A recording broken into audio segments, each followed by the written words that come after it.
또 새날을 주시고 또 예배드릴 수 있는 은혜 허락하심에 감사합니다. 세상을 살아가면서 창조주 하나님을 또 인식하게 하시고 또 그분께 나아갈 수 있음 또한 은혜입니다. 이 시간 예배 가운데 영광 받으시고 또 새 일을 이루시옵소서. 예수님의 이름으로 기도드립니다. 아멘. 오늘은 이제 천국 비유에 대해서 또 말씀드릴 텐데, 성경의 많은 부분 예수님께서 이 땅에 오셔서 이제 여러 가지 이제 말씀하셨지만은 그 중에 대표적인 것 하나가 천국은 이런 곳이다라고 말씀하고 있어요. 그래서 이제 천국에 대한 비유를 하실 때마다 하나님 나라는 이런 곳이고 또 이런 사람이 갈 수 있고 또 하나님 나라에 합한 그 한 사람 한 사람이 누구인지를 여러 가지 비유를 통해서 말씀하고 있습니다. 그래서 좋은 씨와 가라지의 비유, 또 겨자씨의 비유, 또 누룩의 비유, 여러 가지 비유를 통해서 천국에 대해서 계속해서 우리에게 또 강조하고 있습니다. 천국에 대해서 강조하는 이유는 우리가 온전히 거할 것 자체가 마지막 순간에 거할 것이 천국이고, 또 예수님께서는 우리가 다른 것보다 하나님 나라에 거하기를 원하셨기 때문에 우리 한 사람 한 사람에게 또 천국에 대해서 말씀하고 있고, 결국 예수님께서 이 땅에 오셔서 그 치유와 회복을 하신 것도 그 천국이 어떤 곳인지를 비춰주시기 위해서 또 행하셨습니다. 고난과 아픔이 없고 또 항상 기쁨과 소망함이 넘치는 곳, 그 하나님 나라, 그곳이 천국임을 말씀하시기 위해서 예수님께서는 친히 그 귀신을 쫓아보내시고 또 은혜와 충만함으로 이 땅 가운데서 사역을 행하셨음을 또한 발견하게 됩니다. 그러면서 여러 가지 중에서 44절 보면 천국 비유에 대해서 말씀하고 있는데 세 가지 비유가 나옵니다. 보화와 진주와 그물의 비유를 통해서 말씀합니다.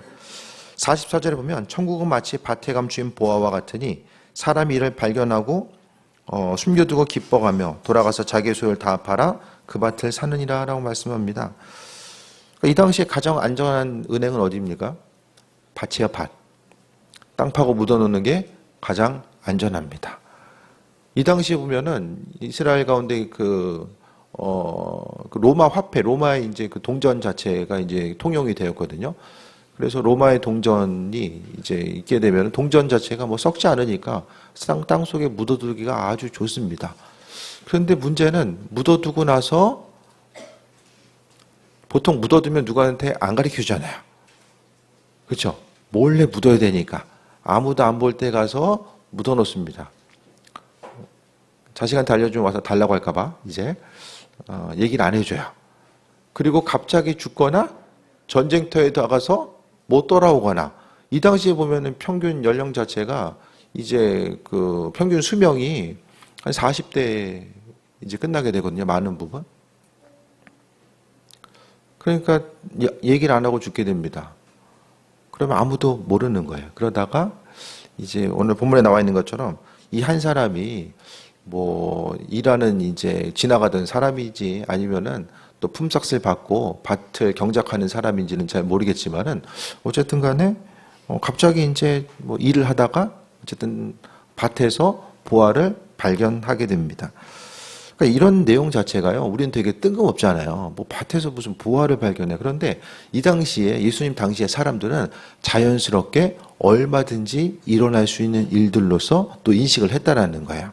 그래서 밭에 감추인 보화를 발견하실 때 어떻게 하냐? 우리 같으면 어떻게 할까요? 밤에 가가지고 몰래 캐오면 되잖아요.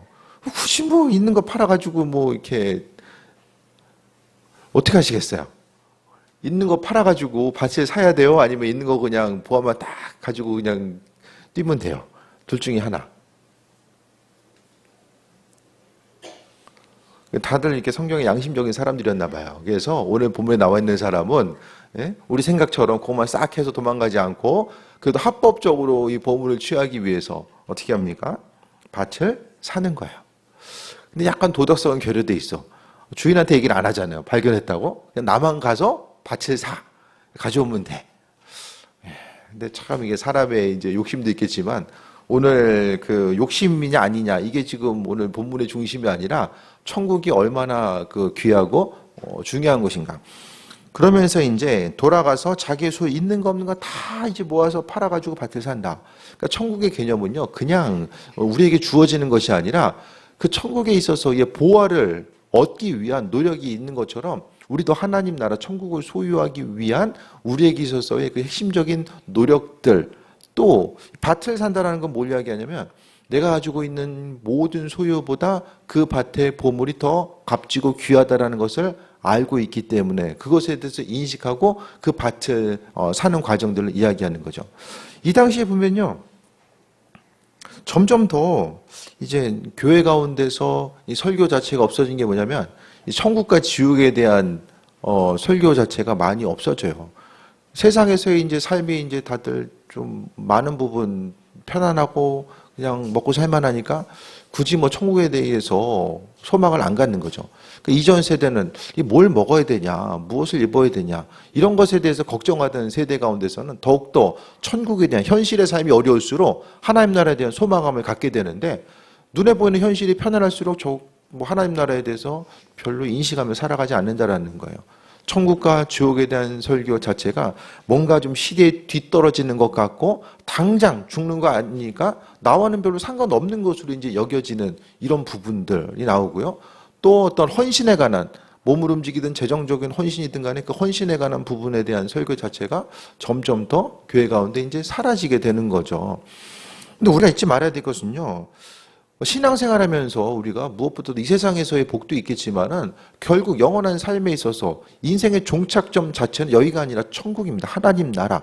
그 하나님 나라이기 때문에 예수님도 그토록 많은 부분을 성경의 많은 지문을 바로 지면을 하나님 나라를 설명하는 데 있어서 강조하고 있습니다. 천국은 바로 대가를 지불한 사람들, 하나님 나라의 그 대가를 지불한다는 것은 소중한 가치를 알기 때문에 대가를 지불하잖아요.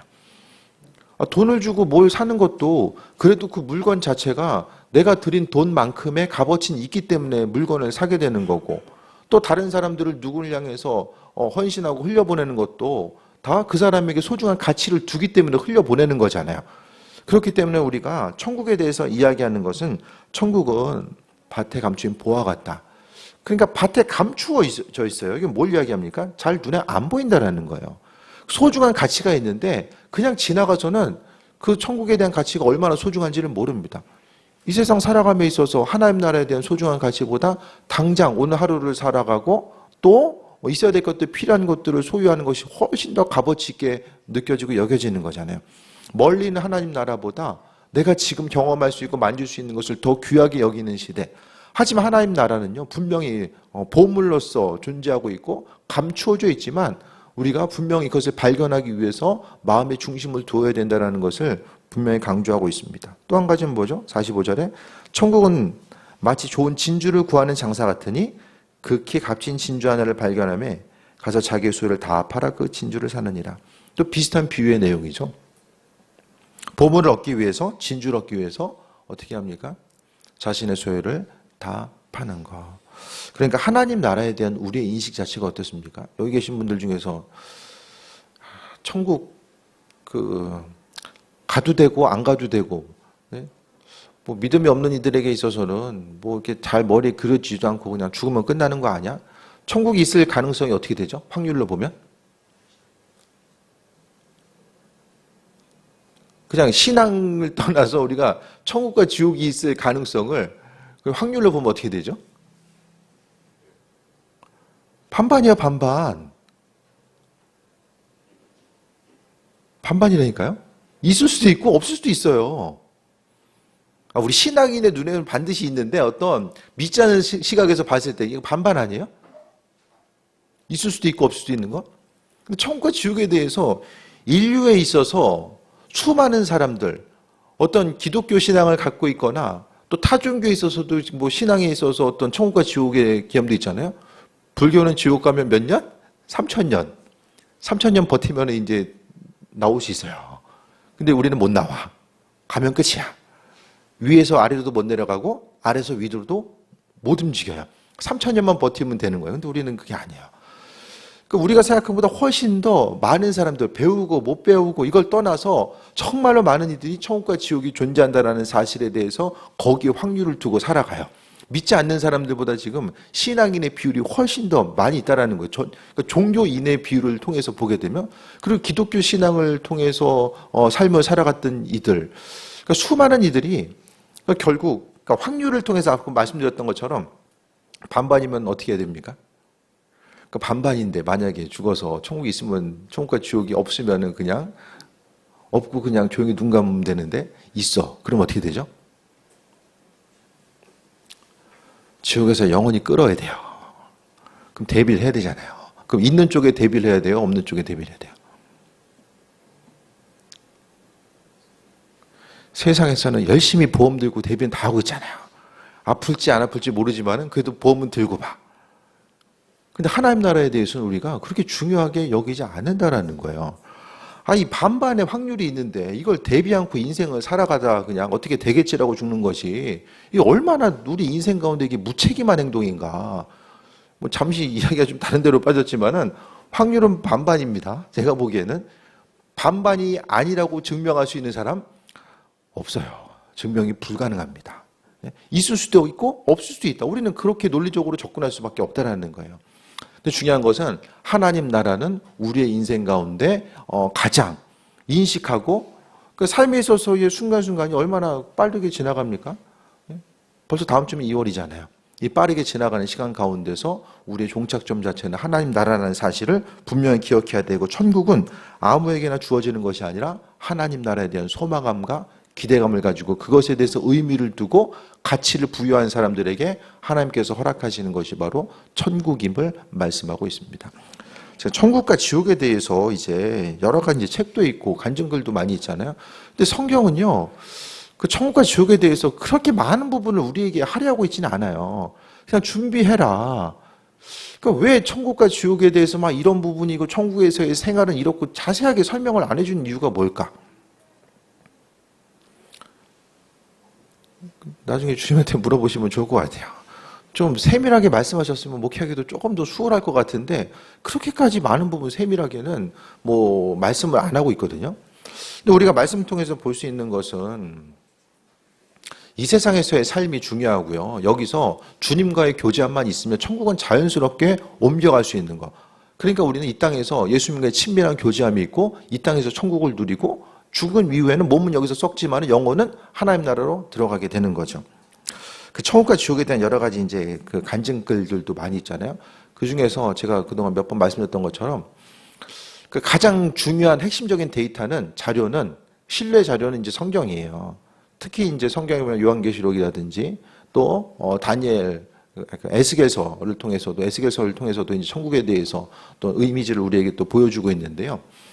그 여러 가지 이제 간증글들이 있지만은 그 중에서 저는 그래도 조금 더 참고할 만한 자료로 보는 것이 이제 그 신성종 목사님, 그분에 대해서 간증글을 제가 몇 번 말씀드렸잖아요.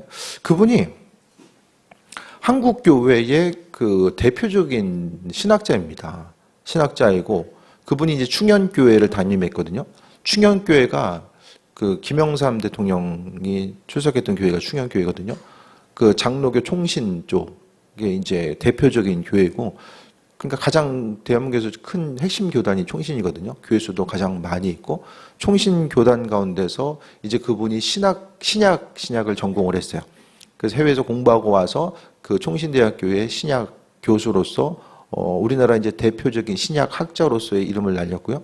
그러면서 이제 충현교회에 이제 담임을 또 하게 됩니다. 그럼 그분이 갑자기 어느 날 천국과 지옥에 대한 책을 발간을 하게 돼요. 근데 신학자들은 천국과 지옥에 대해서 책을, 그것도 어떤 그 이론적이고 천국과 지옥을 학문적으로 이야기하는 책이 아니라 어떤 책이냐면 신앙 간증을 써요. 간증을. 지금 잘 때가 아니야 지금. 정신 똑바로 차려야 돼. 지금 천국이 어떻게 될지 지옥이 어떻게 될지 지금 정신 똑바로 차리고 따라와야 돼. 지금 딴 생각할 때가 아니야 지금. 그리고서 나중에 이제 주님 앞에 가지고 못 들었는데요. 천국과 지옥이 뭔지 저 들어본 적이 없는데요. 전 했어요. 유튜브에 기록이 있어. 기록이 있기 때문에 전 할 말이 있는 거예요. 그분이 간증글을 낸 거예요. 천국과 지옥에 대해서. 신학자들은 뭐가 있냐면은 증명할 수 있는 거를 글로 만들어요. 예? 목회자는 신앙 고백을 할 수 있는데 신학자, 학교에서 가르치는 학자들은 그 근거를 들 수 있지 않으면 책으로 만들질 않는다니까요. 어떤 시집이나 수필이 않는 이상은 근데 이분이 어느 날 갑자기 천국과 지옥을 보고 왔다라고 하면서 책을 내요. 근데 사람들이 상당히 충격을 받습니다. 아니, 신성종 목사 교수가 이런 책을 내? 이분이 천국과 지옥에 대해서 일주일에 꿈과 환상을 통해서 보여주신 것들을 보고 나서 이게 기록을 합니다. 그러면서 이제 자신이 이제 천국과 지옥을 보고 와서 깨달은 것 자체가 수많은 일들, 주를 위해서 이 일도 하고 신학교에서 신학생들도 배출하고 충영교회라고 하는 그 메가처치를 통해서 이 일도 감당하고 저 일도 감당했는데 주님 보시기에 그 일이 주의 영광이 아니라 본인 영광에 위해서 했다라는 것이 이게 이제 자각이 된 거예요. 그래서 이분이 어디로 갑니까? 인도로 선교 가요. 인도로 내려놓고 그 삶을 통해서 이게 직접적으로 그러니까 신선종이라는 발음이 세 개가 있으니까 그분의 이름을 통해서 모든 것을 소유하고 영광을 받았지만은 그 하나님 나라에 대한 그 하나님 나라를 바라보고 나와서 그의 인생관 자체가 전혀 달라지고 그 전에도 선교사를 생각을 했었는데 가지고 있는 거 지금 누리는 것이 너무 많으니까 이것을 할 수가 없었던 거예요. 하지만 하나님 나라를 보고 와서 이제 그가 움직이고 반응하는 거죠. 그래서 다른 이들보다도 그분이 그 내용을 쓰고 책을 통해서 본 그런 기록들을 어쨌든 가장 그래도 신뢰할 만한 자료로서 저는 생각을 하거든요. 그분이 이제 지옥 얘기도 있는데 굳이 뭐 우리 지옥 우리 안 갈 거잖아요. 우리는 별로 알 필요는 없을 것 같아요. 궁금하세요? 책 사보세요. 네, 보시면 되고 우리가 천국에 대해서 좀 생각을 해보면은 이분이 이제 여러 가지를 또 이야기하고 있는데 천국에서는 30대의 나이다. 예, 인생에 있어서의 어떤 황금기 보니까 본인이 봤더니 30대 정도의 황금기의 나이였었다. 왜냐하면 이제 예수님도 이제 30대 이제 부활하신 그런 부분이 있었을 것이고 24장로들이 있고 또 세마포를 입고 있고 또 천국을 중심으로 해서 하나님 보좌 중심으로 해서 12 계단이 있고 또 신약의 12 사도를 대표하는 그 12지파의 어떤 이런 상징적인 의미가 있잖아요. 그러면서 천국에는 하나님 보좌를 중심으로 해서 바깥쪽으로 12종류의 사람들, 쉽게 이야기하면은 반열이 있다라는 거예요. 반열. 순서가 정해져 있다라는 것을 또 이야기합니다. 잠깐 이야기하면 그러니까 첫 번째 반열부터 12반열까지가 있는데 그러니까 어떻게 생각하면은 천국에서도 이제 이렇게 사람이 나눠질 수밖에 없는 것들이 이야기하는데 성경을 보면은 심은 대로 거둔다라는 사실을 분명하게 성경에 강조하고 있잖아요. 그러면서 첫 번째 반열부터 12반열이 있는데 그 반열 가운데서 이 성경 그 우리나라도 보면 이게 사극 같은 데 보면은 왕이 있고 바로 옆에 누가 있어요? 이 그 사람들이 신하들이 그냥 그 나 한번 여기 서 볼까 해가지고 거기 있는 게 아니거든요. 순서대로 좌의정, 영의정부터 해가지고 이렇게 쭉 이제 뒤를 물려가잖아요. 뒤 밀려서 이렇게 서 있는데 하나님과 제일 가까운 거. 그러니까 이 세상 가운데서 천국에서 가장 좋은 것은요. 어떤 그 뭐 화려하게 뭐가 지어지고 그게 중요한 것이 아니라 하나님과 가장 가까운 곳. 네. 그곳이 바로 이제 가장 핵심적인 자리죠. 1반열에는 주로 순교자들이 있었다는 거예요. 사도 바울, 또 보니까 이제 손양원 목사님 같은 분들 신사침 참배를 거부하고 또 주의 영광 위해서 죽음당했었던 그 한 사람 한 사람이 1반열에 있고 또 2반열 가운데에서는 또 스팔존이나 무디 또 이제 중국 선교를 위해서 힘썼던 허드슨 테일러 같은 이들 그래서 주를 위해서 선교사로서 헌신했던 이들이 2반열 또 이분의 이제 어쨌든 책에 있어서의 또 경험이니까 어쨌든 우리는 하나의 참고 정도로 이제 이야기하는 거예요. 지금 성경처럼 믿는 게 아니라 하나의 참고 정도로 좀 알아두시기 바랍니다. 세 번째 반열에서는 주님으로 인해서 많은 고난을 당하고 끝까지 변절하지 않은 이들 그들이 있었고요. 또 주님의 교회를 위해서 많은 고난을 당한 농어촌교회 목회자들이 있었고 또 개척교회를 세우면서 고난을 당한 목회자들과 이들을 협력한 또 평신도들이 또 3반열에 존재하고 있었음을 또 보게 됩니다. 4반열에서는 베다니의 마르다와 마리아 같은 이들 또 민족이 이제 복음을 위해서 힘썼던 이들 이런 이들이 있었고요. 5반열에서는 가난한 사람들을 도와주고 또 목회자의 성도들을 위로한 사람들이 보였다라는 거예요. 그러면서 이제 이름으로 언급하고 있는 사람이 뭐 슈바이처 같은 사람들, 그러니까 빛도 없이 이름 없이 구제하는 일에 힘썼던 이들이 바로 오반열까지 있었다는 거예요. 우리 이름 언제 나오나? 여기까지도 지금 못 될 것 같은데. 오반열. 6반열. 평생을 주일학교 교사와 선거대원으로 열심히 봉사해온 사람들이 보였어요. 미국의 지미 카터 대통령 같은 이들 있잖아요. 평생을 주일학교와 선거대원들. 좀 가능성이 있을래나? 6반열? 좀 마음에 드세요, 여기? 지미 카터 대통령 같은 경우에는 대통령 하면서도 주일학교 교사하기 위해서 비행기 타고 움직이잖아요. 예, 그와 같은 열정을 보여줬던 사람입니다. 7반열, 교회를 많이 건축하고 세우고 선교기관과 봉사 및 기도원을 짓고 또 살았던 사람들, 이런 이들이 또 7반열에 있었고요. 8반열은 성경을 연구하고 신학교에서 신학생들이 가르쳤던 신학 교수들, 그들이 있었다는 거예요. 9반열에서는 농어촌의 열악한 환경 가운데서 목회자들과 또 이들은 협력한 수많은 성도들이 보였었고, 그리고 대형교회보다는 농어촌 교회에서 수고한 목회자들이 더 큰 인정을 받았다는 거. 또 앞에 반열보다 왜 9반열에 있을까? 그건 모르겠어요. 뭐 어쨌든 농어촌 교회 가운데서도 또 수고하고 헌신의 또 그런 모습들이 다를 수 있으니까. 10반열, 교회에서 직분을 받아 충성을 다한 장로들과 권사들이 보였습니다. 야, 웬만큼 충성해도 그냥 10번째 가네. 살짝 충격받았어요. 그래도 5등 안에 들 줄 알았는데 지금 10번째. 이거 웬만큼에서는 표도 안 나는구나. 10반열. 11반열. 평생을 믿기는 믿었으나 주님을 위해 아무것도 한 것이 없는 성도들이 보였습니다. 이 부끄러운 구원을 받은 자. 교회는 다니는데 아무것도 한 게 없는 거예요. 그것이 바로 이 11반열. 이거 뭐 10과 11 사이 아무것도 없네. 별로 아무렇지도 않으세요? 10과 11 사이 아무것도 없어요, 지금. 예? 교회에서 직분을 받아 충성을 다한 장로들과 권사들이 그 다음에 11이 믿긴 했으나 아무것도 안 하는 사람들. 마지막 12. 예수님 우편의 강도와 같이 죽기 전에 믿은 성도들. 그러니까 마지막에 그냥 신앙 고백하고 이제 올라가신 분들 있잖아요. 그들이 12반열이라는 거예요. 천국에는 7가지 동산이 있다고 해요. 기도와 섬김, 찬송과 구제와 눈물과 고난, 감사의 동산이 있는데 기도의 동산이 가장 높았다라고 이야기합니다. 성도들의 기도가 쌓이기 때문에.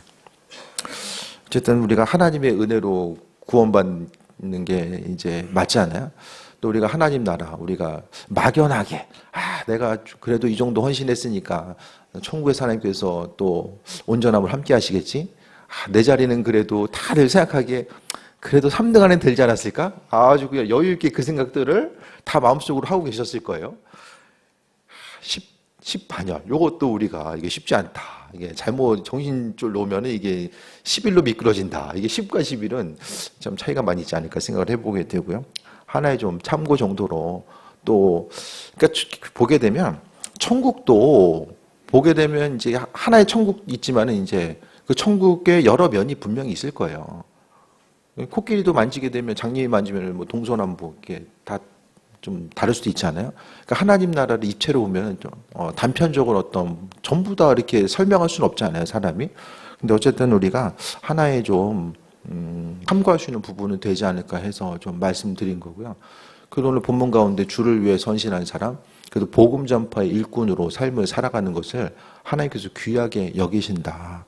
우리가 수고하고 힘쓰고 노력하는 거, 나아가서 복음 전하고 또 선교사님들을 위해서 돕고 또 수고하는 거, 그거 자체를 하나님께서 또 귀하게 여기신다라는 것에 대해서 발견하고, 근데 주님은요 하나님 곁에 가까이 있는 것으로서 그 은혜와 충만한 우리의 수고와 노력을 다 보상하시고 함께 하신다라는 것에 대해서 발견하게 됩니다. 그러니까 이왕 신앙생활하는 거 이래저래 우리가 재면서 나아갈 것이 아니라 천국 자체가 무엇인지를 좀 발견하고 나아가야 됩니다. 많이 남았네요. 좀 빨리 가겠습니다. 오늘. 그 다음에 47절 보면 천국은 마치 바다에 지구 각종 물고기를 모으는 그물 같으니 그물이 가득함에 물가로 끌어내고 앉아서 좋은 것은 그릇에 담고 못된 것은 내버리느니라. 지금 다 같이 한 그물에 있는 것처럼 보여요. 그런데 마지막 순간에 주님께서 알곡과 가라지를 나누시고 또 그물 가운데서 또 물고기를 또 건져내시고 나머지는 이제 구별될 수밖에 없다라는 것을 이야기합니다. 그리고 세상 49절에 세상 끝에도 이러하리라. 천사들이 와서 의인 중에서 악인을 갈라내어 풀무불에 던져 넣으리니 거기서 울며 이를 갈리라. 지옥 자체는 마지막 순간에 다 의인과 악인이 나눠지고요. 양과 염소가 나눠지게 되고 하나님 마음에 합한 자로서의 삶을 살아가는가 아닌가에 따라서 이제 어느 순간은 다 나눠질 수밖에 없다라는 거예요. 그러면서 51절에 이 모든 것을 깨달았느냐 하시니 대답하되 그러하오리다. 예수께서 이르시되 그러므로 천국은 제자된 서기관마다 마치 새 것과 옛 것을 곳간에서 내는 집주인 같으니라. 옛 것과 새 것, 이 성경 말씀 같아요. 신약과 구약의 말씀. 이 성경 말씀을 계속해서 묵상하고 그 말씀 가운데 우리가 승리하는 삶을 살아가야 됨에 대해서 이야기하고 있습니다. 그래서 무엇보다 하나님 나라에 합한 자, 바로 하나님 나라가 가장 소중한 것에 대해서 기억하고 의미를 두는 사람이 시간을 들이고 물질을 들이고 헌신하며 나아가게 됩니다. 우리의 수고 헌신, 다른 누군가의 수고 헌신 때문에 우리가 믿음 생활을 영위하고 있는 거고요. 또 성경 가운데서도 의인을 대접한 자, 의인의 상급을 받는다라고 말씀하고 있고, 선제를 대접한 자, 선제의 상급을 대접한다고 말씀하고 있어요.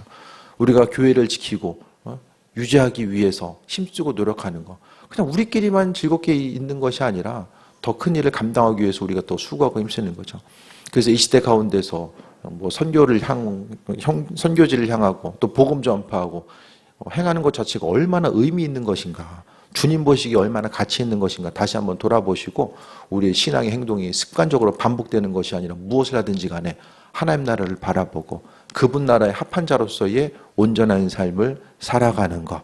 그래서 무엇보다도 믿음 지키고 또 신앙 열정 가지고 주님 바라보는 또 귀한 삶 되시기를 축원드립니다.